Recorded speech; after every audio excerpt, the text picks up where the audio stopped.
দুনিয়াতে যত অদ্ভুত অদ্ভুত প্রশ্ন সব আপনি মুসা আলাইহিস সালামের মাথা থেকে পাবেন। বিভিন্ন বিষয়ে আল্লাহরে প্রশ্ন করতেন। সাইয়েদনা মুসা আলাইহিস সালাম আল্লাহরে বললেন, আল্লাহ আপনি আমার এমন একটা জিকির শিখাইয়া দেন যে জিকিরটার শব্দ আপনি আর আমি ছাড়া কেউ জানবে না। দিনে রাতে সব সময় এই জিকির আমি করব, আপনারে ডাকবো, কিন্তু শর্ত হলো এই জিকিরটা জানবে শুধু আপনি আর জানবো শুধু আমি। আল্লাহ বললেন, মুসা পড়ো লা ইলাহা ইল্লাল্লাহ।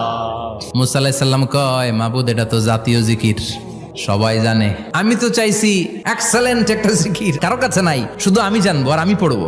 আল্লাহ বললেন, মুসা এই লা ইলাহাকে যদি এক পাল্লায় রেখে দাও, তাম বিশ্ব, সাত আকাশ, সাত জমিনটারে তুলে যদি তুমি আরেক পাল্লায় রেখে দাও, লা রাজাহাত কাফাতু লা ইলাহা ইল্লাল্লাহ, মুহূর্তের মধ্যে লা ইলাহার পাল্লা ভারী হয়ে যাবে।